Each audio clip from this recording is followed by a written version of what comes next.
Oh, no truck work today. We're doing something a little different. We'll be testing for the, seeing what's wrong with the headlights in an 89 Mercedes 420 SEL. But first, we're going to play a quick game of shuffle the cars around.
Alright, we got a little space in the carport now.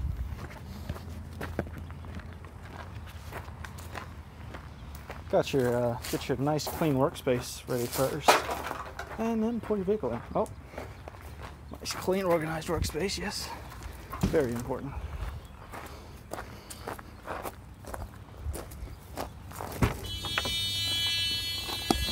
Beep. Alright, a couple issues I may be making videos about on this car. Blower motor doesn't work. We've just went and got it started. It's been sitting for 4 years, fixing this up for my aunt. In her car the whole time. She parked it because the blower motor stopped. Now the, yeah, it's gonna move. Let's see, there it is. Parked it because the blower motor stops. Now the headlights aren't working.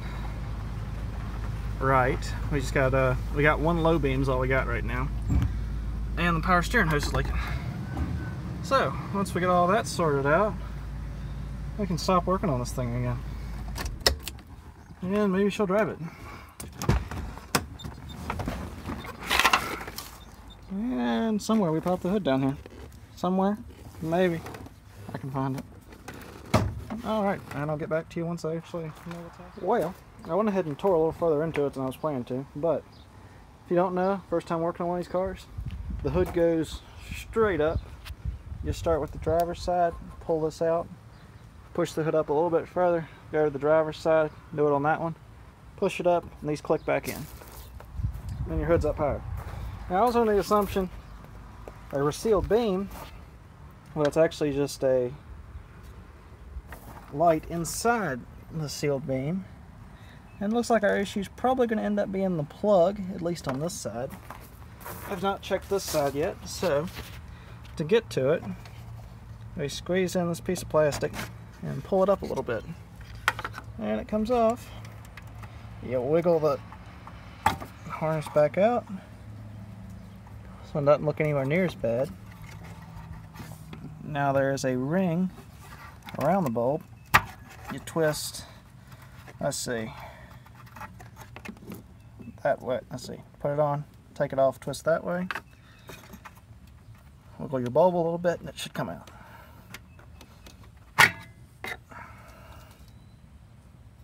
Okay, looks like both of those filaments are good.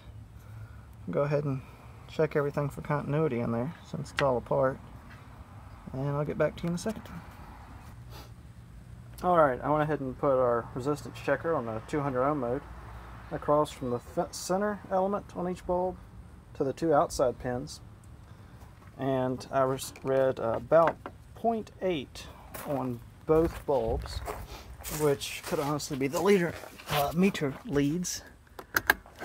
We've cut them on, and we've still got nothing on either side, and somehow we switch it to high, and we got the passenger side only, which makes sense being that's the bulb that's not, the socket that's not all screwed up. So let's see if by any chance we can just unplug this one and make our low beam work on the other side. And if not, we'll go investigate for fuses.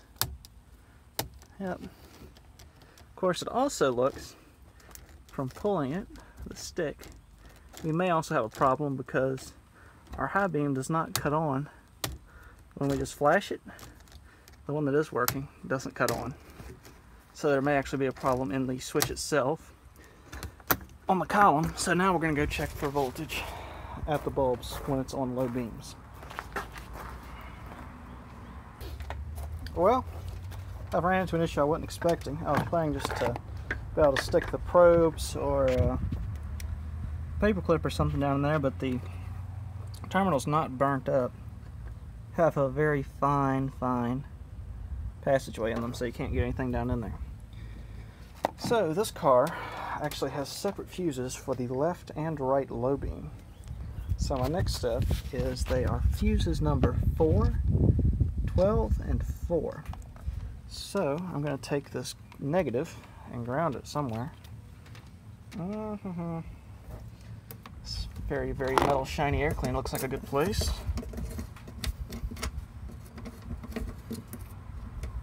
Oh, maybe not. Ground it somewhere. Should be kind of awkward holding y'all and holding this probe somewhere. Okay, I'll switch hands with it.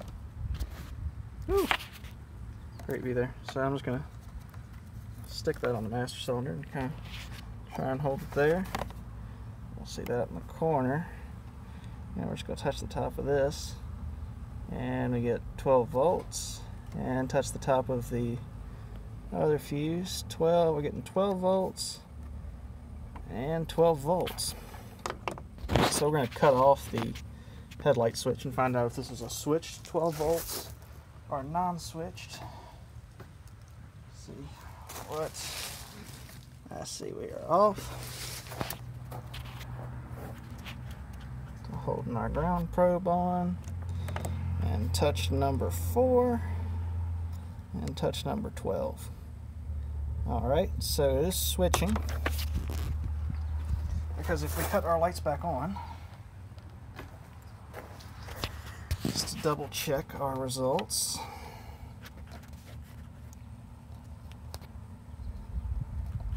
hold that ground pin on there, put the probe on 4, and I'm getting nothing. Okay, 12, 12, alright, 12 volts on both with the headlight switch on.